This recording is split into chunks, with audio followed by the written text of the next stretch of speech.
Ya.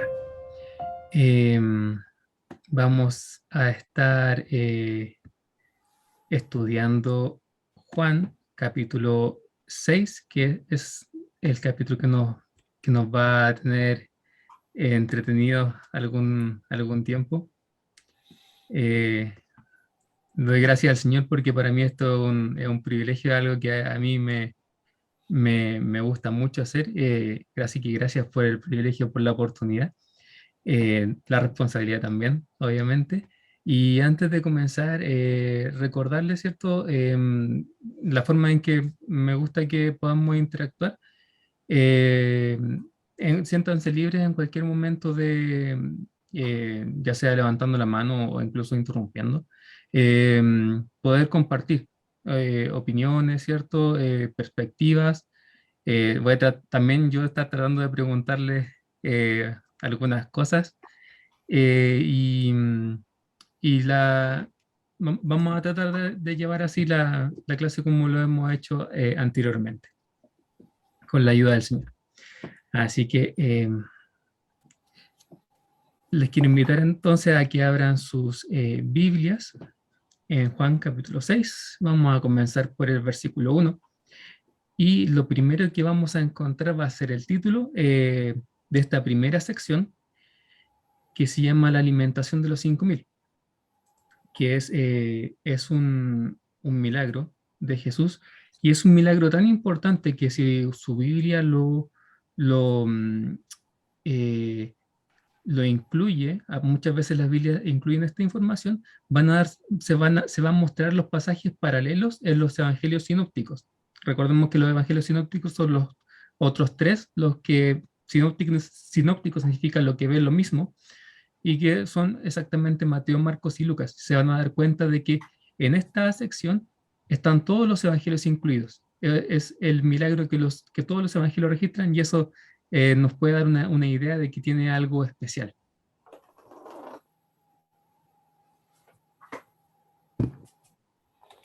Em, por esa razón también yo voy a hacer uso, y nos vamos a dar cuenta durante el estudio, de que los evangelios sinópticos nos van a ayudar a entender algunas cosas de este relato. Así que también nos vamos a estar tomando de los evangelios sinópticos para ir completando la imagen de este relato.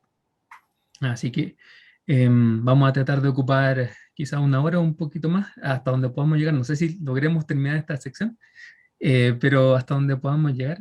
eh, Ojalá que podamos hacerlo así de la mejor manera con la bendición del Señor.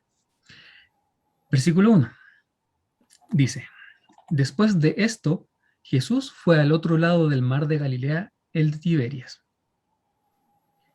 Y inmediatamente cuando nosotros comenzamos a leer una sección de esta manera, lo primero que uno tiene que preguntarse es, cuando dice después de esto, ¿después de qué? Y eso tiene que obligarme a mí a volver inmediatamente al capítulo anterior, que es lo que nosotros estudiamos junto con Philip, ¿cierto? Nos vamos a encontrar que esto se refiere al encuentro que Jesús tiene con esta persona que fue sanada, que Jesús sana, y además la conversación que él tiene con la gente de Jerusalén en este caso, con el debate que tiene con ellos. Entonces nos va a decir Juan que después de esto, después de este episodio en Jerusalén, Jesús va a regresar a Galilea, y en algún momento va a tomar lugar esta escena. Aquí es muy importante que recordemos que los evangelios en general, los intervalos de tiempo no tienen una duración definida, o sea, no ocurren los sucesos uno después de otro. Y en el caso de Juan, esto va a ser mucho más marcado. Recuerden que los evangelios van a registrar 3 años de ministerio. Entonces los evangelistas no van a registrar Jesús tomó desayuno pescado con pan y después almorzó tal cosa y después cenó tal cosa y caminó para allá y caminó para acá. Ellos siempre van a seleccionar lo que ellos quieren destacar de la vida de Jesús. Y en el caso de Juan, esto va a ser muy, muy marcado. ¿Por qué? Porque la intención de Juan no es precisamente, al igual que los otros evangelistas, no es registrar una historia completa, sino que para Juan lo importante son los hechos que tienen una importancia teológica. Si nosotros nos vamos al final de Juan, en Juan capítulo 20, versículos del 30 al 31, vamos a encontrar que Juan escribe lo siguiente. Cuando está terminando este libro, dice Juan, hizo además Jesús muchas otras señales en presencia de sus discípulos, las cuales no están escritas en este libro, pero estas se han escrito para que creáis que Jesús es el Cristo, el Hijo de Dios, y para que creyendo tengáis vida en su nombre. Podemos, podemos ver entonces qué es lo que Juan está registrando. Juan está preocupado de las señales, ¿cierto? Dice, Jesús hizo muchas otras señales que yo no escribí, pero las que escribí tienen este propósito. Entonces, uno ya dice, o sea, si nosotros tenemos esta información, vamos a poder saber que Juan, el Evangelio de Juan va a estar concentrado en esta información, en todo lo que para Juan tiene esa importancia para que la gente pueda creer en que Jesús es el Hijo de Dios y para que la gente pueda tener vida en su nombre. Y eso nos va a decir que Juan va a seleccionar ciertos episodios de la vida de Jesús, los más importantes, sin importar si pasan en el tiempo o si vienen uno después del otro. Si hay dos importantes que están separados por un año, los va a poner juntos, pero es simplemente porque para él esos dos son relevantes, mientras que los otros no son tan relevantes, los que están entre medio. Y eso también nos va a dar un punto de partida para poder entender todos los relatos que hemos visto y los que vamos a seguir viendo. En particular, este relato también es muy importante. En este caso, el intervalo parece haber sido por lo menos algunos meses, porque vamos a ver en el versículo 4 que este episodio de la multiplicación de los panes y los peces ocurre cerca de la Pascua. Y si vamos de vuelta, si hacemos memoria, la forma en que comienza el capítulo 5, Juan nos va a decir, después de estas cosas había una fiesta de los judíos y subió Jesús a Jerusalén. Ustedes recordarán, ¿cierto? Que los judíos tenían ¿cuántas fiestas donde era obligatorio que peregrinaran a Jerusalén? ¿Una, dos, tres? Tres. Tres. Muy bien, ¿cierto? Tenemos Pascua, tenemos la fiesta de los tabernáculos y tenemos la fiesta de las semanas o lo que vendría a ser después Pentecostés, si mal no recuerdo. Y solo digamos, para ejemplificar ese punto, voy a compartir la pantalla un momentito.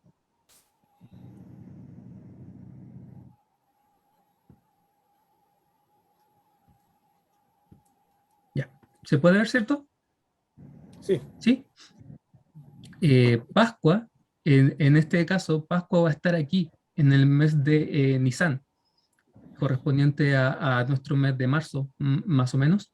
Y si asumimos que lo que Juan registra en el capítulo 5 es la fiesta de peregrinaje anterior, más cercana, que vendría siendo la fiesta de los tabernáculos, la fiesta del tabernáculos está aquí abajo. Entonces han pasado por lo menos 6 meses.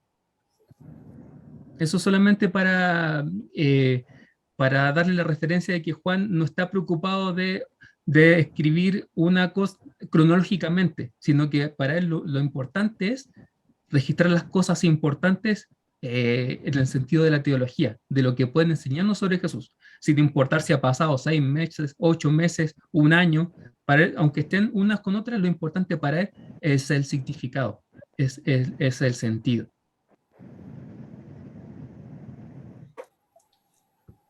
Entonces, Juan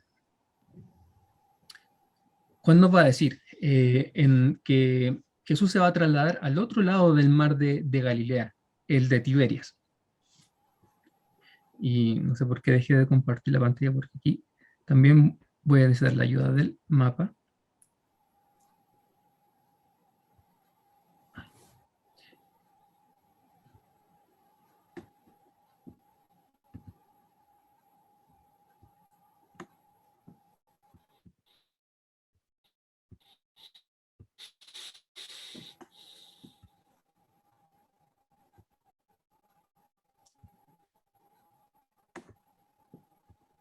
Eso es lo que nosotros hemos estado viendo, ¿cierto? Desde que empezamos con ese buenas lecciones de geografía bíblica y que también volvimos a repasar en el capítulo 4, el mar de Galilea.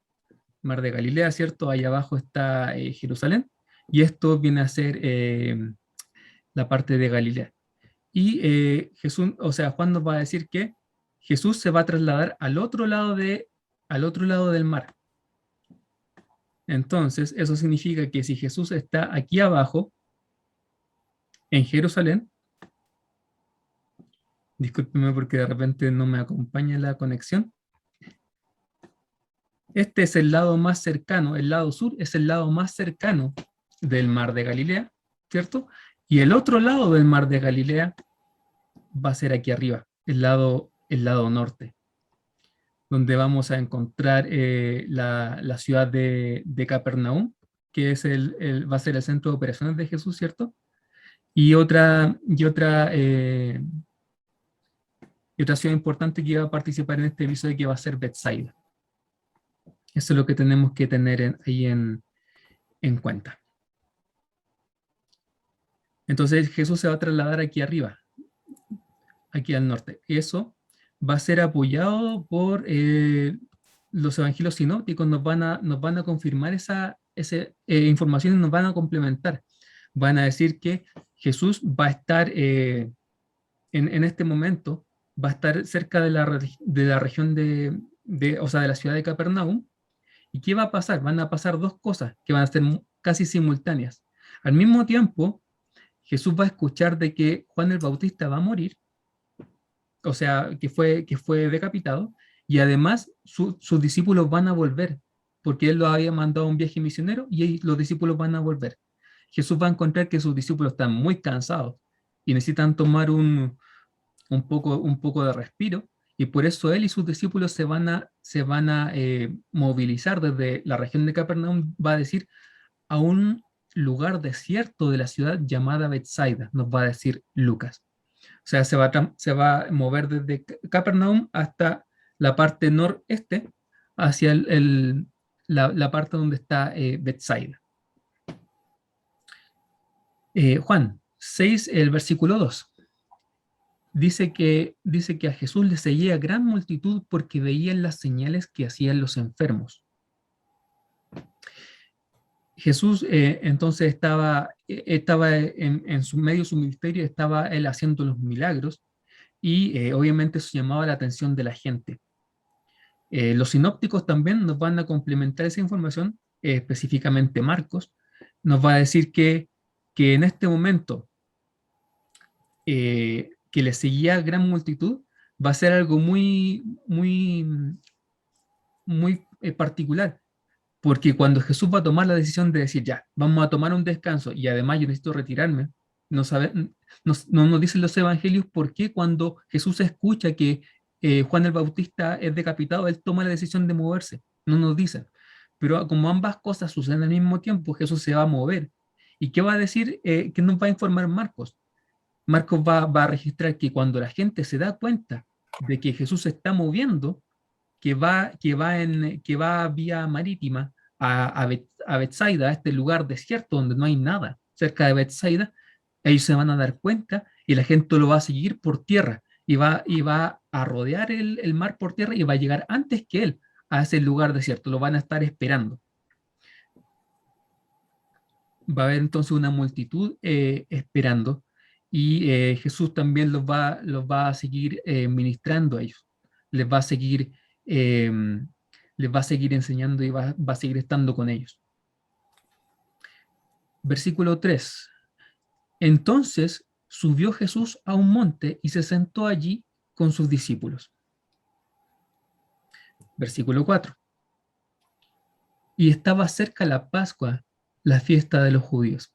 Como ya vimos, eso es un marcador temporal, pero también aquí yo quiero que pongamos atención, porque si bien esta nota parece algo anecdótico, parece que Juan simplemente la incluye ahí para ubicarnos más o menos en el marco temporal.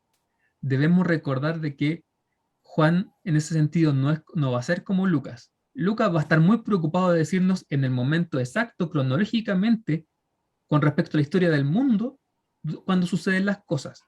Lucas nos va a decir, mira, en el reinado del emperador tanto, cuando el gobernador era tanto, cuando así, el sumo sacerdote era tal persona, ahí ocurren estos hechos. Lucas es muy preciso cronológicamente. Como hemos visto, Juan no está preocupado de la cronología. Y eso tenemos que tenerlo siempre presente. Porque si Juan nos va a decir que estaba cerca la Pascua, eso no lo va a incluir por una razón cronológica, lo va a incluir por una razón teológica. Eso, eso, eso va a ser un punto importante del trasfondo que él tiene. ¿Y qué va a significar? Que si la Pascua está cerca, entonces las personas ya van a tener un switch, una mentalidad distinta a lo normal. Yo, por ejemplo, lo asemejo a nosotros, que de repente nosotros llevamos nuestra vida normal, pero cuando se acerca Navidad o cuando se acerca Año Nuevo, cambia un poco la mentalidad porque empezamos a pensar en otras cosas distintas de las que pensamos todos los días, porque son épocas especiales dentro de nuestro calendario civil. 18 de septiembre, obviamente, si nosotros decimos como ahora, 18 de septiembre, no es lo mismo decir, pensar en asado, ¿cierto? El resto del año y decir, vamos a hacer un asado el 18 de septiembre. Tiene otra connotación, otras preocupaciones. Y haciendo el paralelo va a ser lo mismo en el tiempo de Pascua. No va a ser lo mismo que a un judío le digan algo en el tiempo regular, que le digan algo en el tiempo de Pascua. Porque el judío en el tiempo de Pascua, ¿en qué va a estar pensando? Va a estar pensando en todas las cosas que se hacen en el tiempo de Pascua. Particularmente va a tener muy presente a Moisés, el Éxodo, la liberación de Egipto, que son las cosas que la celebración de Pascua les recordaba a ellos. Eso los van a tener ellos presentes en su mente. Sí, el sacrificio, porque después dice, el que come mi carne y toma mi sangre. Justamente.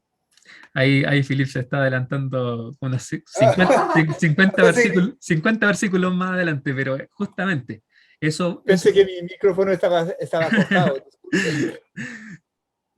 justamente eso va a marcar todo de aquí para adelante y es algo que tenemos que tener presente.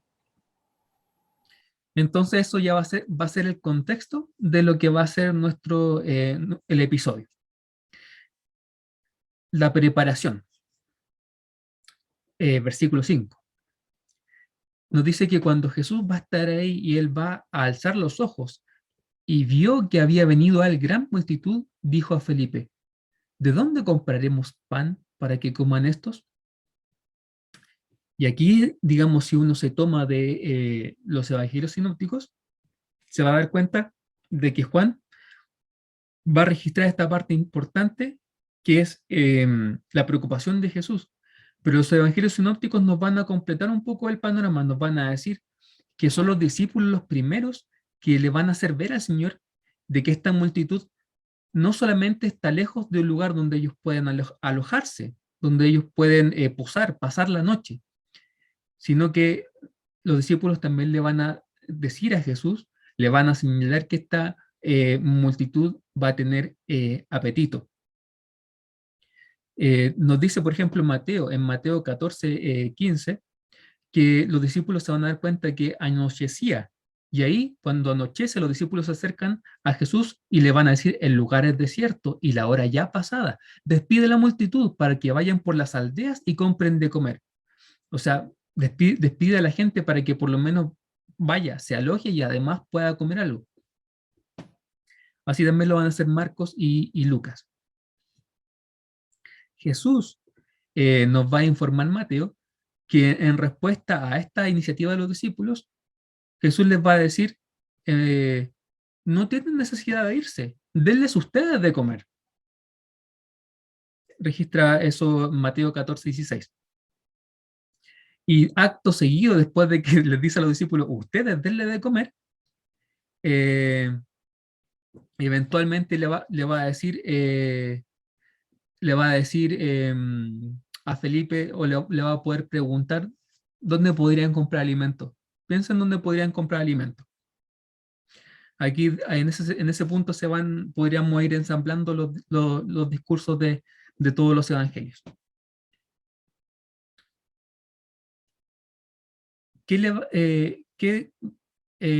Recordemos, ¿cierto?, que Juan va entre medio del relato, va a estar comentando, y el versículo 6 va a ser un comentario de Juan. ¿Qué va a decir Juan? Entre paréntesis. Que Jesús decía esto o hacía esta pregunta para probarle, porque él sabía lo que había de hacer. Y ese punto es muy importante, porque en el tiempo de Jesús esto era común.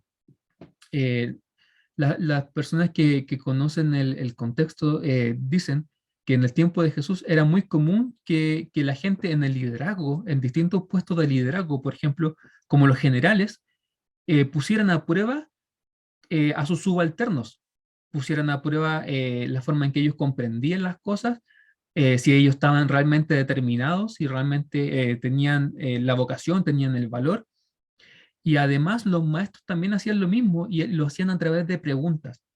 Le cuestionaban a sus discípulos para ponerlos a prueba, para ver si habían aprendido, no porque el maestro no supiera, sino porque eh, quería saber cuál era la respuesta del discípulo. Y desde este punto de vista, el Señor simplemente está haciendo algo que era usual en su tiempo. Sin embargo, eso también nos va a recordar un principio que es más profundo. Aquí no solamente que Jesús está atento a ver qué va a decir Felipe con respecto a esto, sino que si nosotros recordamos, si nos vamos muy, muy, muy atrás hasta Génesis, eh, nos vamos a dar cuenta de que desde ese mismo momento en donde Dios crea al ser humano y empieza a conversar con él y ocurre la caída, una de las primeras cosas que Dios va a empezar a hacer es hacer preguntas. Dios desde ahí en adelante va a hacer preguntas a las personas. Y como hemos dicho, no es porque Dios no sepa la respuesta, ¿cierto? La omnisciencia es un atributo clásico de Dios. Él lo sabe todo. Entonces, cuando Dios pregunta, no es porque Él no sepa. Por excelencia, Él va a hacer esa pregunta porque Él desea poner a prueba, porque Él desea poner en evidencia algo en el interior de la persona que recibe esa pregunta. Cuando Dios le pregunta a Adán, ¿dónde estás? No es porque Adán informe su posición, ¿cierto? No estoy aquí detrás, escondido detrás de un árbol. No, está preguntando, ¿qué hiciste? ¿Cómo está tu corazón? ¿Qué tienes que decir? Y Jesús, obviamente, siendo naturalmente la misma línea, va a hacer lo mismo. Cuando Jesús hace preguntas, Él está buscando algo, está buscando generar algo en las personas. Y nos dice Juan que Jesús sabía lo que iba a hacer. Jesús no está improvisando. Jesús había planeado este milagro de antemano. Y esto lo va a hacer, él lo pensó de una manera muy parecida a como lo ha hecho antes. Que en otros capítulos que hemos visto, Jesús va a tomar cosas naturales para empezar una conversación espiritual.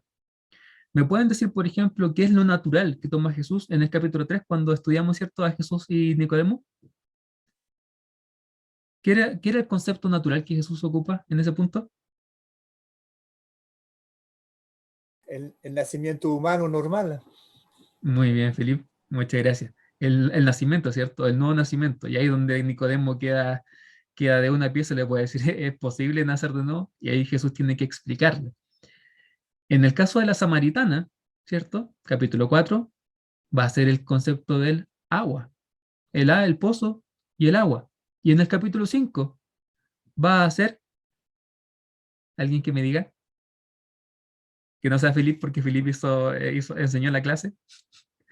¿Qué es el fenómeno natural que Jesús ocupa para comenzar la conversación? O para comenzar el debate en este caso.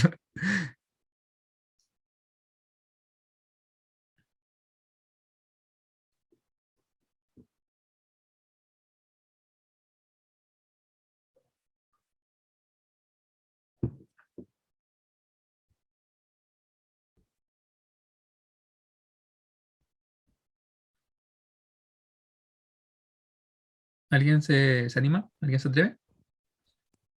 Tiene que ser con la sanidad. Con la sanidad, ¿cierto?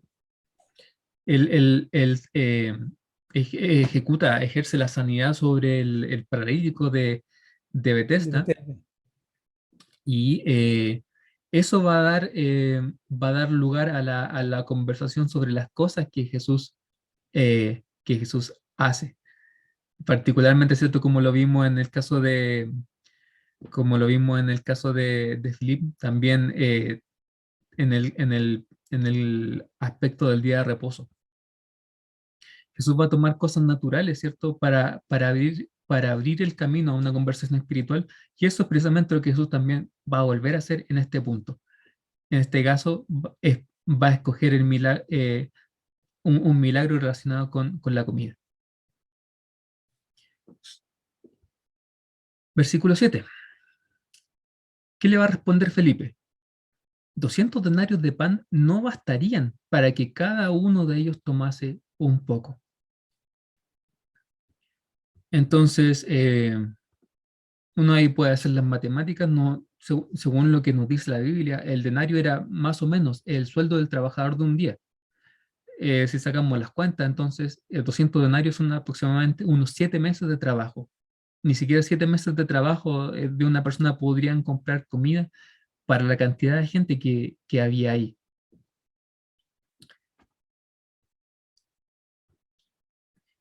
Los versículos 8 y 9 nos dicen: uno de sus discípulos, Andrés, hermano de Simón Pedro, le dijo: aquí está un muchacho que tiene 5 panes de cebada y 2 pececillos. Más, ¿qué es esto para tantos?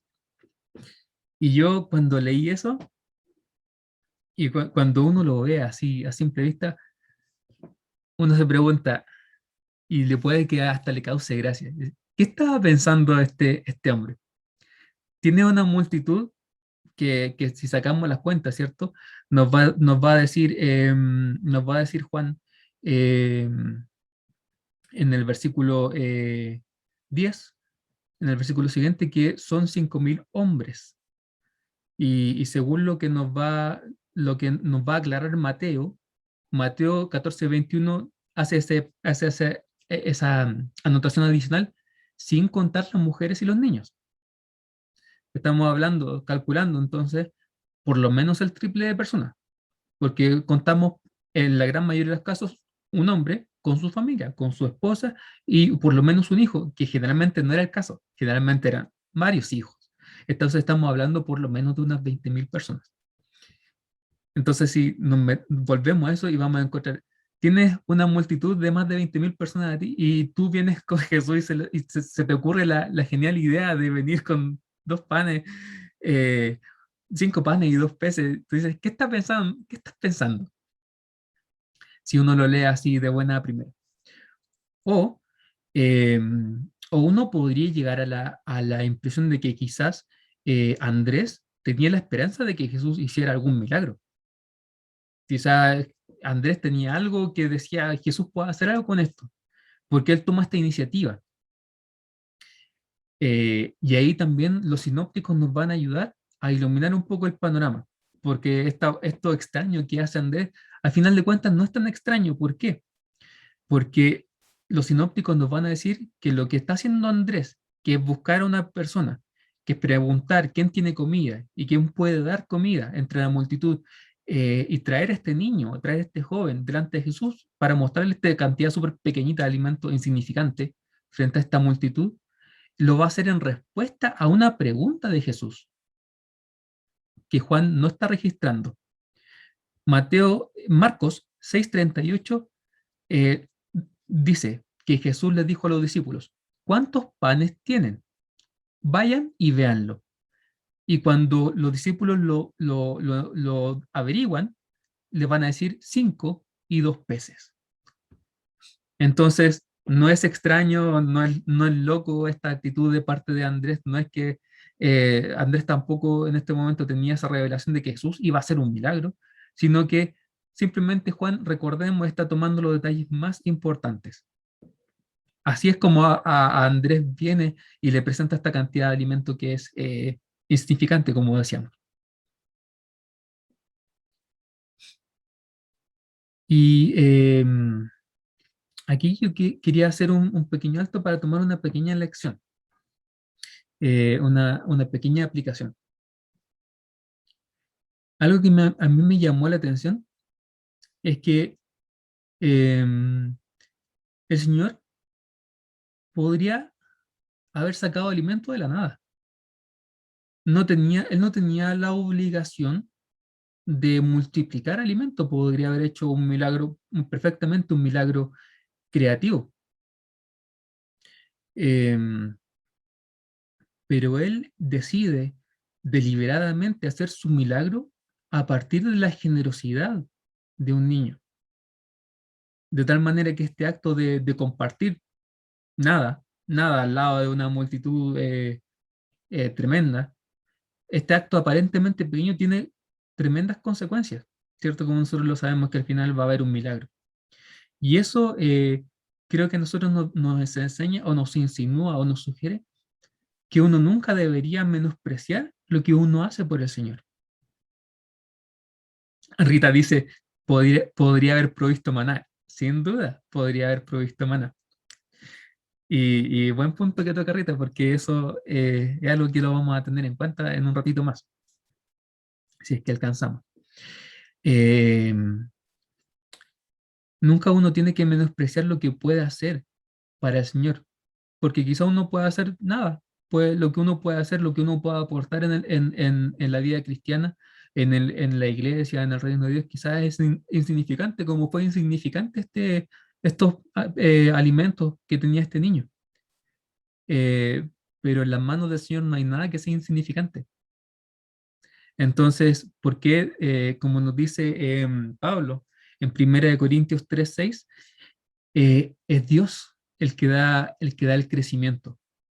Es Dios el que hace las cosas, de manera que una acción que uno podría creer que es pequeña, al final puede tener resultados eh, grandes, grandes resultados.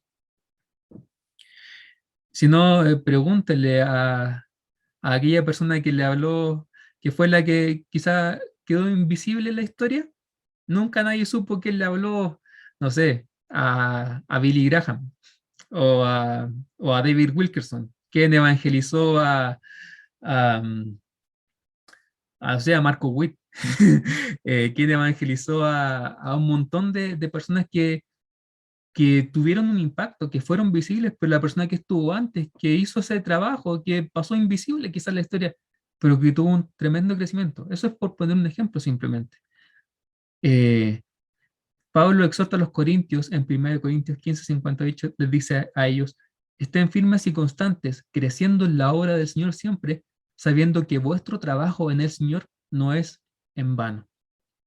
Lo que nosotros podemos hacer en el reino de Dios, muchas veces no vamos a poder nosotros ver los efectos que tiene, pero nunca deberíamos decir que es muy poco lo que nosotros hacemos, porque si el Señor nos asigna un deber a nosotros, es porque Él puede convertirse deber, puede darle provecho y puede darle riqueza, puede darle poder a lo que nosotros hacemos, aunque sea pequeñito.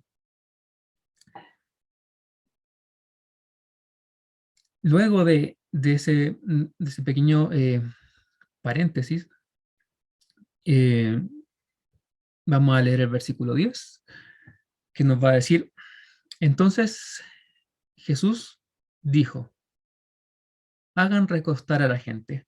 Y había mucha hierba en aquel lugar y se recostaron como en números de 5.000 varones. Ya vimos que era mucha más la cantidad de personas. Y antes del milagro, lo que tenemos que notar es el contexto en que ocurre. Vamos a estar, recordemos, si nosotros nos ponemos en esa situación, nos vamos a dar cuenta que hay una multitud de gente que tenemos que recordar está en donde, en medio de una ciudad. ¿Está en medio de una ciudad o no? ¿O cerca de una ciudad? ¿O está en un lugar desierto? Está en un lugar desierto. Está en un lugar desierto. No hay posibilidad de ese lugar obtener alimento. Está en un lugar apartado. Eh, Y el hecho de que más encima de que nadie tenga, de que en ese momento los planes, Jesús como que fuerza a sus discípulos a ver qué vamos a hacer. Ustedes tienen que darle a comer, arréglensela solos. Y los discípulos empiezan a decir, bueno, vamos a, ¿qué podemos hacer? No, no tenemos, no nos alcanza. Imposible comprar con dinero para tanta gente. Y lo que tenemos es insignificante. Entonces, ese es el contexto del milagro y es muy significativo porque eso va a decir, si va a pasar algo aquí, va a tener que ser algo sobrenatural. No va a venir de lo natural. No va a venir de lo que las personas pueden hacer. Y eso va a poner de manifiesto el milagro. Y hay una otra pequeña observación que yo quería compartirles, es eso, precisamente de que de repente cuando uno está en algunas situaciones donde los recursos humanos no alcanzan, donde las capacidades de uno no funcionan, donde uno dice, ya, yo no puedo hacer nada más, ¿qué más voy a hacer aquí? Eso va a presentar, igual que en este caso, va a presentar una buena escena para que el poder y para que la compasión de Jesús se manifieste. Entonces, en esa situación donde uno dice, ya no tengo nada más que hacer, ya voy a tener que aceptar nomás lo que viene, eso que yo no quería que pasara, voy a tener que aceptar que eso venga nomás, no me queda otra. Puede que esa situación no esté tan perdida como yo pienso. Puede que eso simplemente el Señor haya permitido que eso llegara hasta ese punto para que Él manifieste su poder, manifieste su bondad, manifieste su amor, manifieste su misericordia. A mí me llamó la atención en un libro que estaba leyendo de una persona que era más bien académica. Él es un filósofo cristiano y él decía que había visto tan clara la mano de Dios en proveer en proveerle todos los estudios que él tuvo, se los proveyó Dios milagrosamente. O sea, en muchos momentos él no tenía nada de dinero, ni siquiera tenía un lugar donde quedarse muchas veces, y la mano de Dios estuvo con él para que él pudiera estudiar. Y él, digamos, es una persona ahora muy importante en el tema de defender la fe, defender la fe cristiana. Y me llamó la atención mucho que él y su esposa pasaron por todas estas circunstancias y su esposa, él decía, contaba como testimonio, que acuñó una frase y que esa frase era, Dios llega casi tarde, siempre. O en el caso de ellos, Dios llegaba casi tarde. No era que Dios llegara tarde, pero Dios llegaba al límite de lo que ellos podían hacer humanamente. Cuando a ellos ya no les quedaba nada más que hacer, en este caso ya nada, las manos arriba, ya no nos queda otra, vamos a tener que cambiar de planes, Dios hacía algo. Entonces, cuando uno está en esas circunstancias, quizá uno debería tener ánimo o quizá uno debería consolarse, porque quizá esas circunstancias Dios las va a permitir para que Él se pueda hacer presente. Lo digo trato de decirlo con esa sobriedad porque cuando uno está parado en ese lugar es difícil. Es difícil, no, si confía en el Señor, que el Señor va a estar ahí, es difícil cuando se empiezan a cerrar todas las puertas, cuando las cosas no funcionan. Pero, pero, pero Dios actúa de esas maneras. Entonces quizá nosotros tenemos que tomar ánimo en esas circunstancias y por lo menos tener esa esperanza en el Señor de que quizá el Señor va a intervenir y se va a mostrar. Y esas circunstancias que ven que hacen que todo se vea malo, que todo se vea negativo, de que todas las puertas se vean cerradas, van a dejar más de manifiesto que el Señor va a estar actuando ahí, como narra esa canción que cantamos, ¿cierto? El que hace caminos, el que hace caminos, donde no hay caminos. O como también le va a decir a Pablo más adelante, y nos compartía también el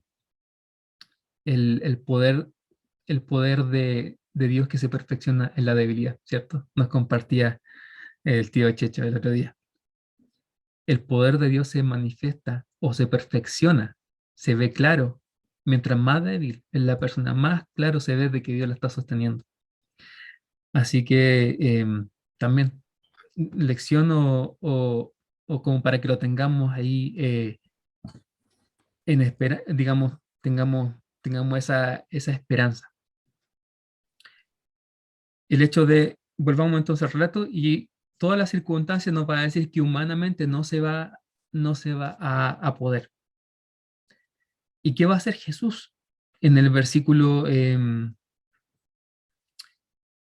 el versículo 11 va a decir, registra Juan, y tomó Jesús aquellos panes, y habiendo dado gracias, los repartió entre los discípulos, y los discípulos entre los que estaban recostados.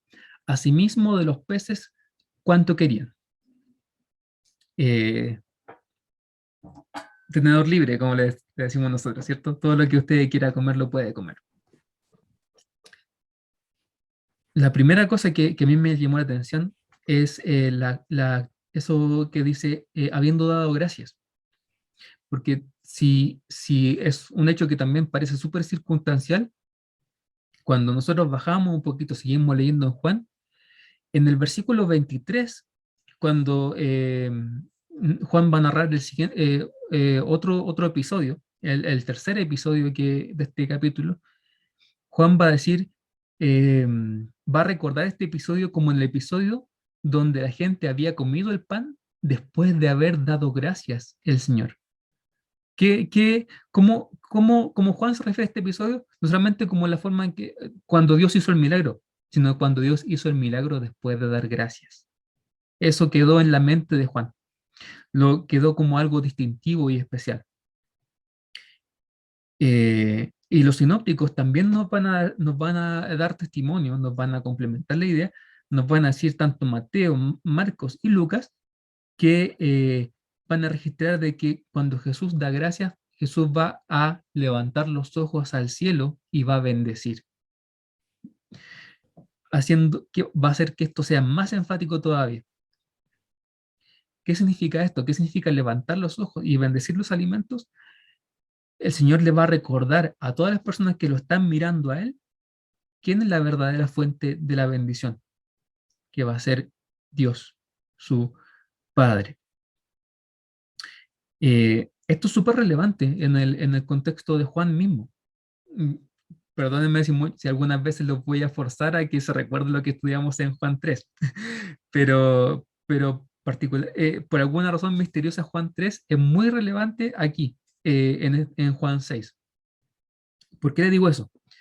Porque si recuerdan, si tengo la esperanza de que recuerden algo de Juan 3, una de las cosas que estudiamos en Juan 3 era que cuando Juan, el evangelista, hablaba de Juan, o sea, el evangelista hablaba de Jesús, hablando sobre el que viene de arriba, y él empezaba a nombrar todas esas cosas que hacían supremo a Jesús, que hacían superior a Jesús sobre cualquier otro.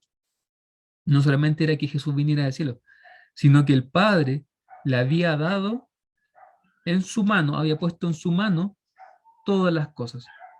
Traducido, que Jesús tiene autoridad, él tenía autoridad en la tierra sobre todas las cosas. Jesús tenía, recordemos en mismos pasajes, nos va a también decir Juan, o nos va a recordar que Jesús tiene la plenitud del Espíritu Santo, ¿cierto? Acceso ilimitado a la gracia, al poder. ¿Por qué digo eso? Porque si bien Jesús tiene esa autoridad, si él quiere puede llegar y partir y hacer las cosas porque Jesús tiene la autoridad y el poder dado por el Padre para hacer ese milagro, sin necesidad tampoco de orar, como lo manifesté en esa ocasión.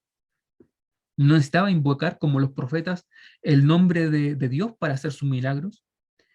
Él constantemente va a estar preocupado de enfatizar su conexión con Dios.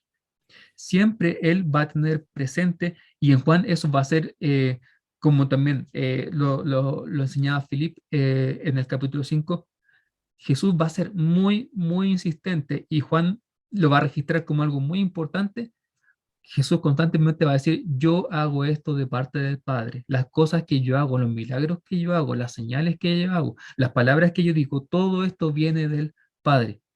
No vengo yo con mi propia iniciativa haciendo las cosas que a mí se me da la gana de hacer, sino que yo estoy siguiendo un programa, yo estoy siguiendo la inspiración y estoy comunicando algo que Dios quiere comunicarles.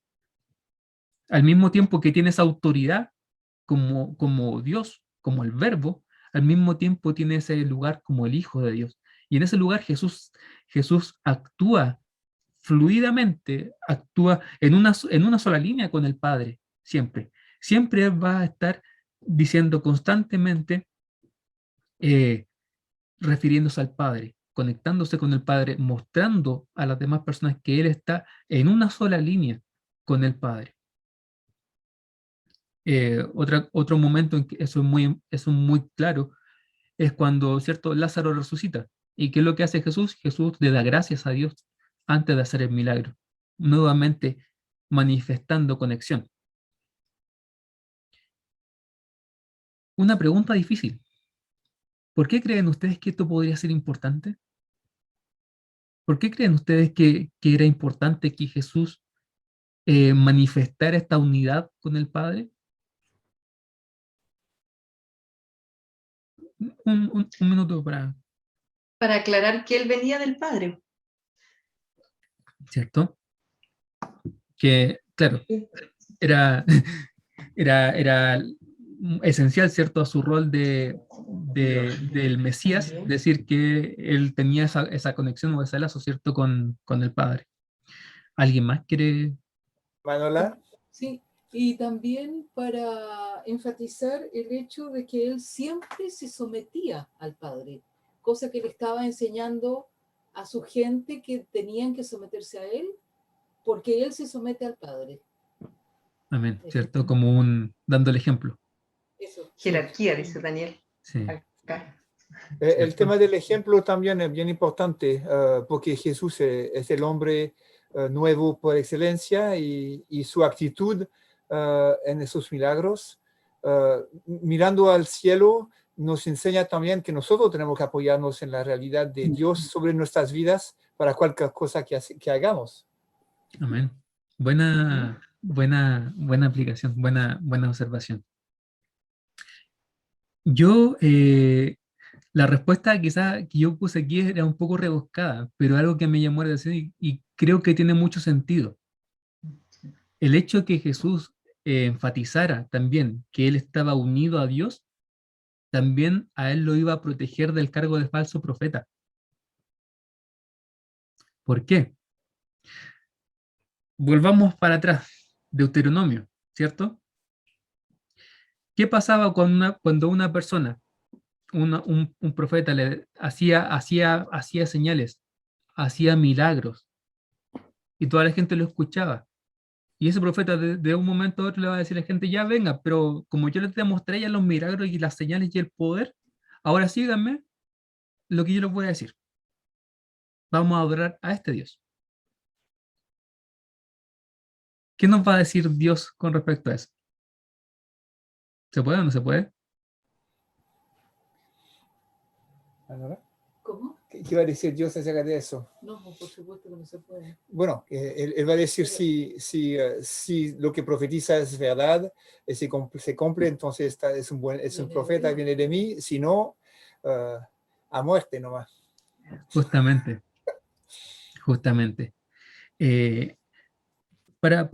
Si alguien quiere tomar la nota, obviamente yo después les voy a pasar las notas de todo esto. Deuteronomio 13, versículo del 1 al 3. Y claro, quiero que lo pongan en esta perspectiva de Jesús. Cuando se levantare en medio de ti profeta o soñador de sueños y te anunciare señal o prodigios, y si se cumpliere la señal o prodigio que él te anunció diciendo, vamos en pos de dioses ajenos que no conociste y sirvámosles, no darás oído a las palabras del tal profeta ni al tal soñador de sueños, porque Jehová vuestro Dios os está probando para saber si amáis a Jehová vuestro Dios con todo vuestro corazón y con toda vuestra alma. Y el versículo 5 dice, tal profeta o soñador de sueños ha de ser muerto, por cuanto aconsejó rebelión contra Jehová vuestro Dios, que te sacó de la tierra de Egipto y te rescató de casa de servidumbre. Y trató de apartarte del camino por el cual Jehová tu Dios te mandó que anduvieses, y así quitarás el mal de en medio de ti. Eventualmente alguien podría decir, quizá los judíos en el tiempo de Jesús ya no estaban tan exactos, ¿cierto? Tan a la regla con el tema de examinar los profetas, especialmente porque recordemos que ellos están viniendo de un periodo de 400 años sin profetas. Pero los oponentes de Jesús, ellos podrían encontrar cualquier resquicio de la ley, ¿cierto? Como ellos conocedores de esta ley.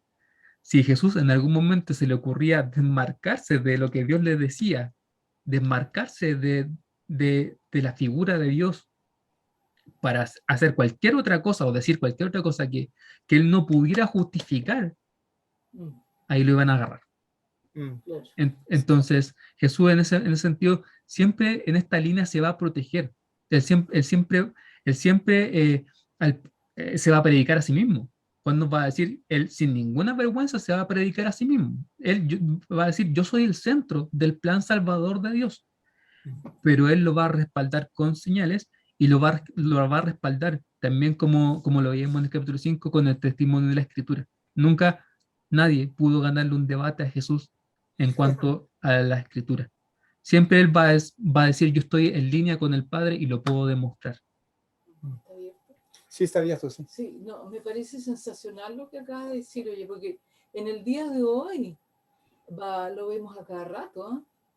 Vemos a cada rato unos susodichos profetas que anuncian esto, lo otro y lo demás allá, y en el fondo lo único que quieren es que los sigan a ellos, Sí.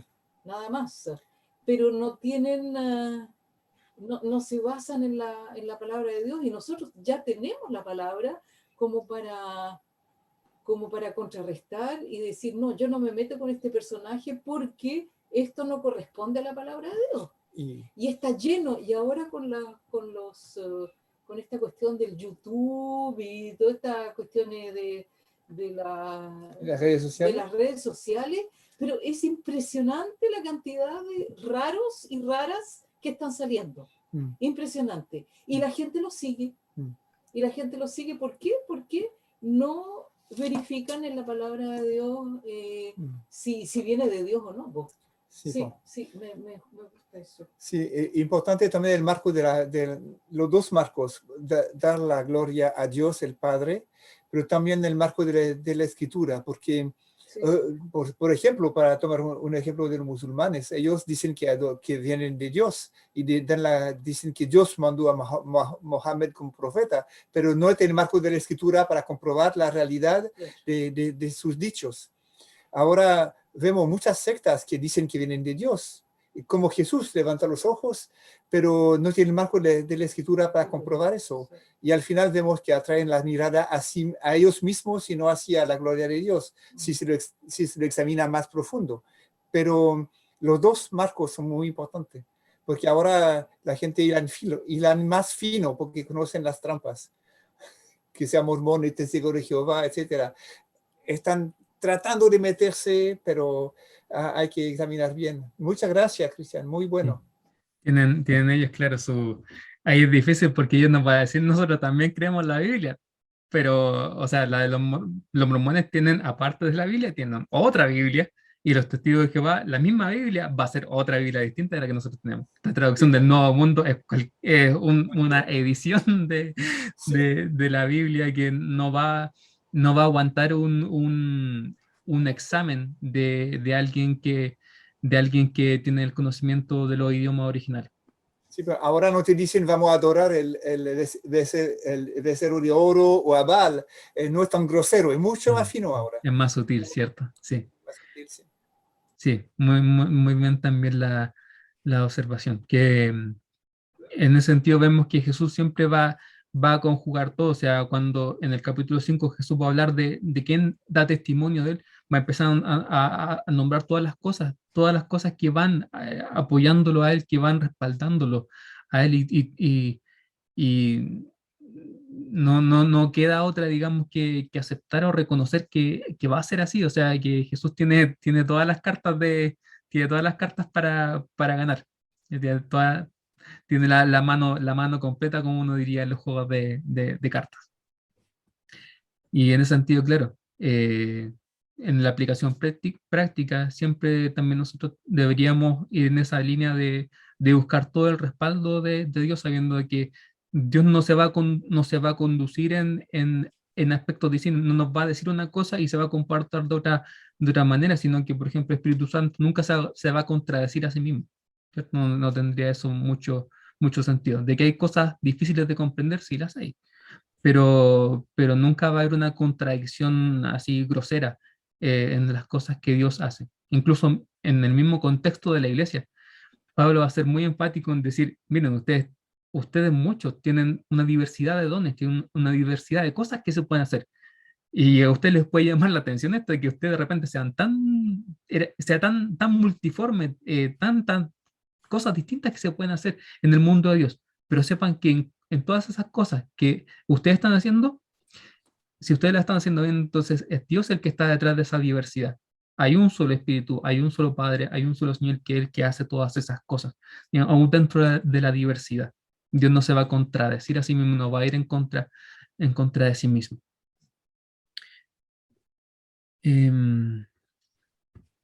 Quizá podríamos tomar un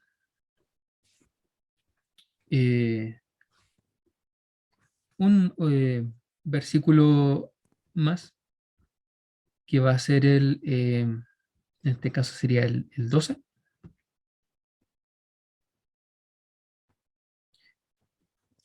Sí, en este caso sería el 12.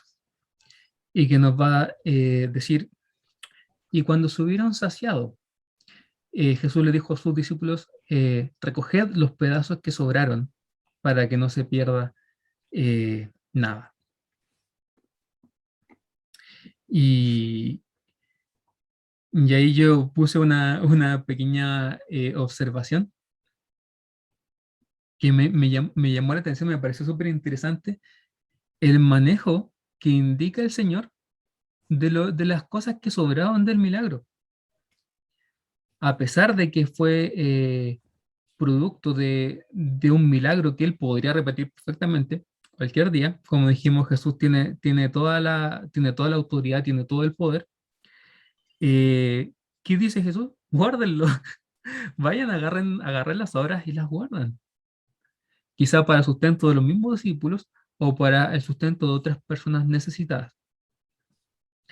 Y como bien decía Philip y Manuela, aquí yo creo que Jesús también a uno le está dando un patrón de conducta. Siempre lo que Jesús hace es digno de imitar. Él es el modelo, ¿cierto? A nosotros. Y aquí nos va a estar modelando un principio muy práctico que va a ser el de la mayordomía, de la buena administración de las cosas que nosotros tenemos. No va a decir Jesús, bueno, como es un milagro, yo puedo hacer un milagro cualquier día ya.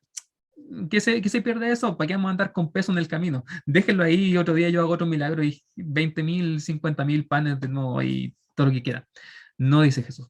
Vayan, agarran esos pedazos, los guardan y los vamos a tener para N razón, para dárselos a N personas.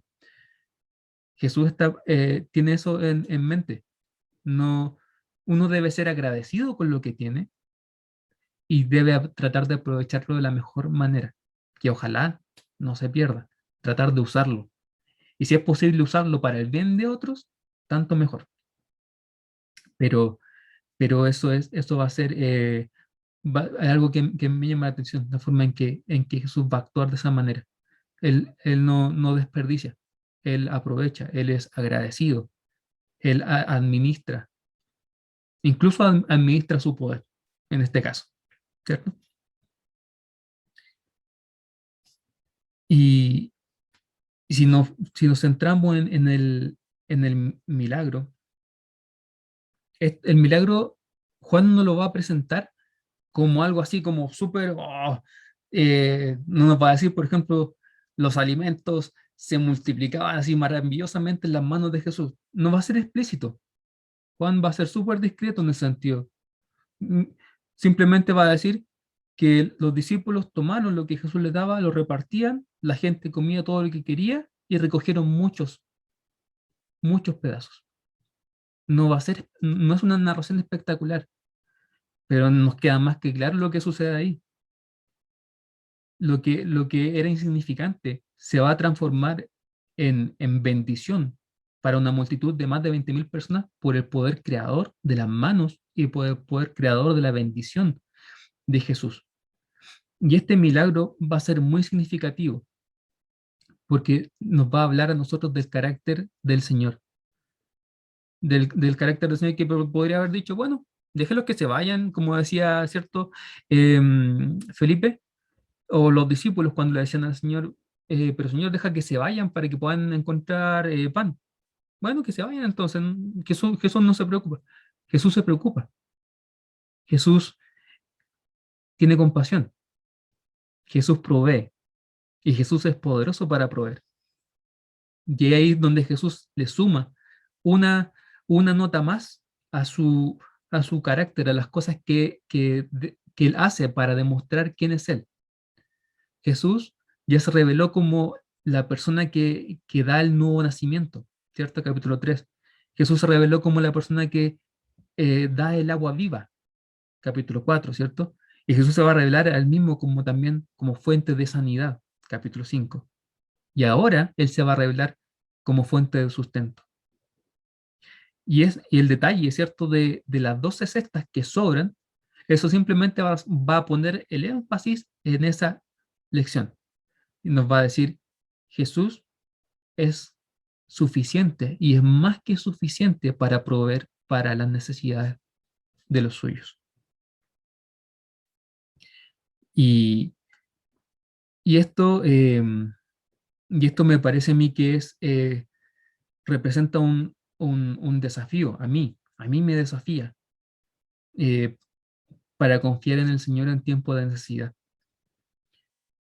Porque esta provisión de los panes y los peces va a ser una ilustración de lo que Él va a enseñar, no lo hace aquí, lo hace en otros los, sinópticos, cuando Él nos dice que uno no tiene que estar ansioso, que uno no tiene que estar preocupado por las necesidades de la vida, porque Él cuida de nosotros.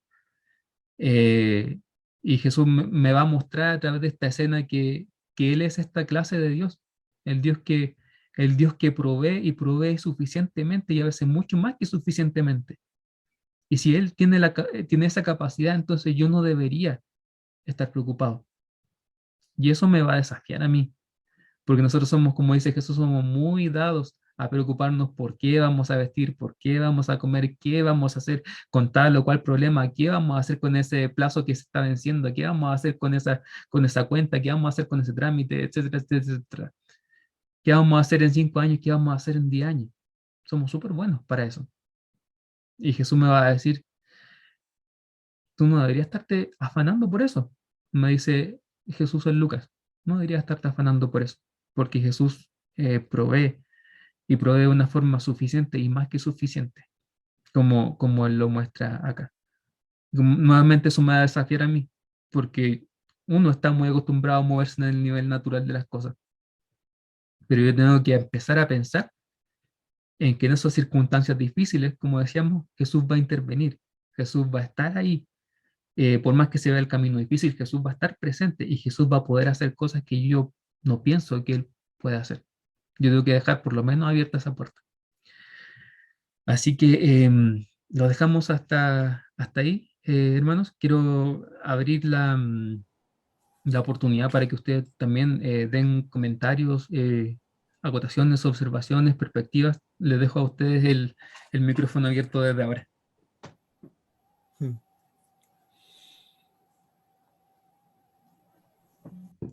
Aquí Daniel tiene una pregunta a Cristian. Ya, ¿Ya? yo. Sí, también preguntas, también valen. Siéntase en libertad. No, como yo encuentro raro es por qué lo menciona a los 5.000 hombres, por qué no lo dice si todos comieron, por qué no es una cosa cultural o tiene otro propósito y otro. Si me imagino Juan no era judío, porque cuando es uno judío, encuentro raro también que él dice la fiesta de los judíos. Y es lo mismo cuando un chileno dice así la fiesta de los chilenos. Si él sería chileno, no lo va a decir eso, ¿sí o no? Sí, sí, dos cosas. Me parece que son dos cosas separadas. Recordemos Sí. que Juan es judío. Y Sí. la respuesta al tema de la numeración viene por ese punto. Igual que en las guerras, que se nombran solamente los hombres por el poder militar, en la población también se cuentan los hombres por relevancia, por decirlo así, porque en las cuentas de las cosas los que llevan la administración de las cosas, la administración de los negocios, todo eso son los padres de familia, son los hombres, son los que cuentan Sí. para poder militar. Entonces ellos tienen ese tipo de relevancia en la cultura judía. Me parece a mí que va la respuesta por ese lado. Pero ¿por qué? Por el otro lado, ¿por qué, como dice usted, Juan se va a desmarcar, puede decir, va a decir, hablar de los judíos así como en tercera persona? Y ahí, Rita dice, no sabía mucha matemática también. Fue por ahí. Lo que pasaba es que ellos también redondeaban mucho. Ellos nos van a decir, por ejemplo, habían 5.453. No. Van a redondear. Mm. 5.000 y punto. Sí, justamente. No es broma. Ellos van a redondear y van a aproximar en la medida en que ellos puedan, Claro. van a redondear. A lo que iba yo con el otro punto es por qué Juan se desmarca del término judío, es por los destinatarios que él está alcanzando con su evangelio. Porque él no le está escribiendo judíos, él está escribiendo en una especie de carta abierta a la comunidad creyente en general.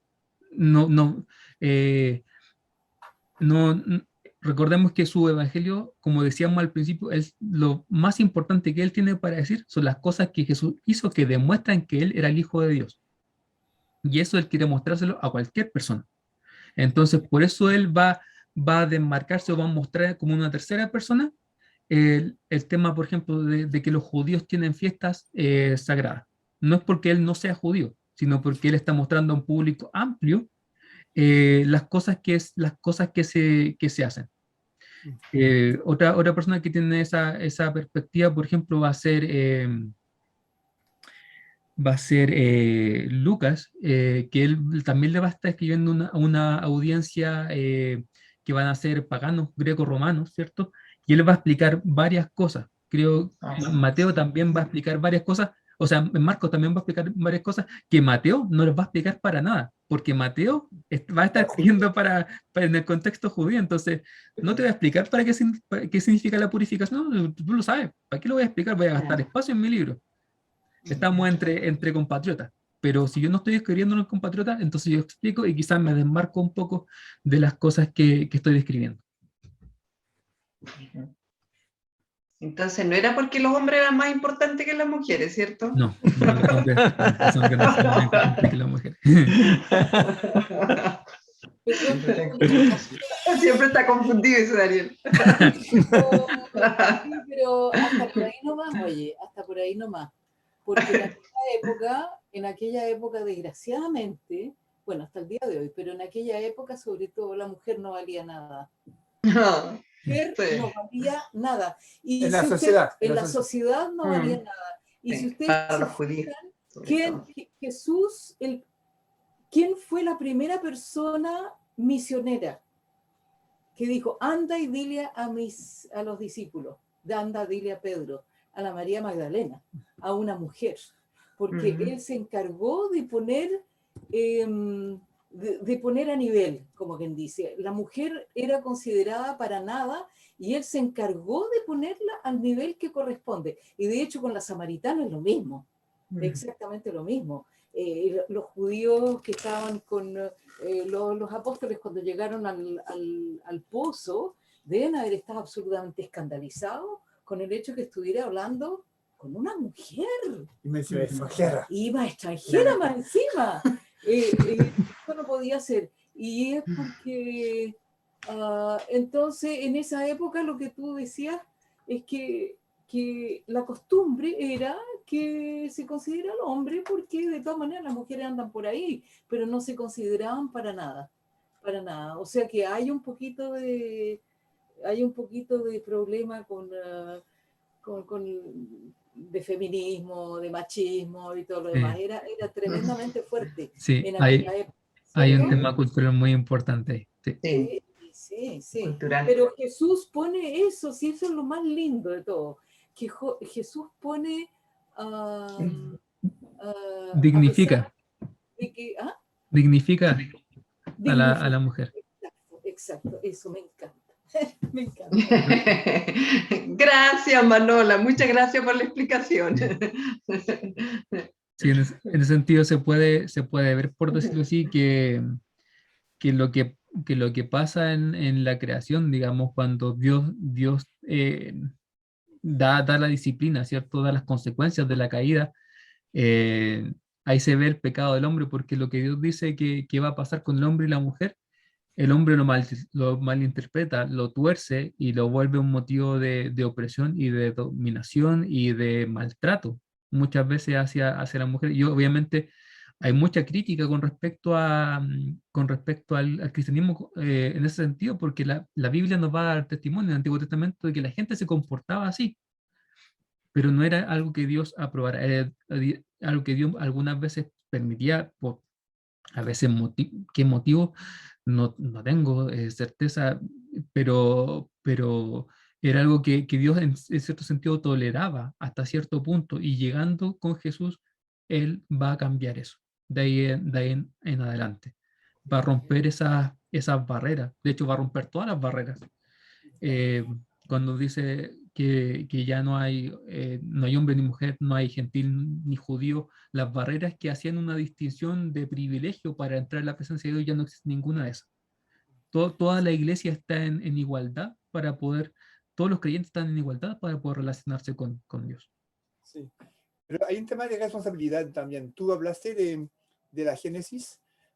Es interesante de ver que en Romano Pablo dice, oiga, el primer hombre pecó y el nuevo hombre murió. Al final es Eva que pecó la primera, pero no se culpa a Eva, se culpa a Adán. Por cabeza de la familia, por responsabilidad. Y este tema de cabeza de familia también lo podemos relacionar con esos 5.000 hombres, como 5.000 cabezas de familias. Es un concepto que es muy común. Si se lee número, se enumera todas las familias de X, Y, etcétera, y no se habla de las mujeres, se habla de las cabezas de las familias, del responsable que tiene que responder delante de Dios de lo que pasa en su familia. Y ahí, tal como a Adán se culpa por el pecado original y no a Eva, de la misma manera, aquí vemos un seguimiento de esta manera de pensar que es bien común en el contexto.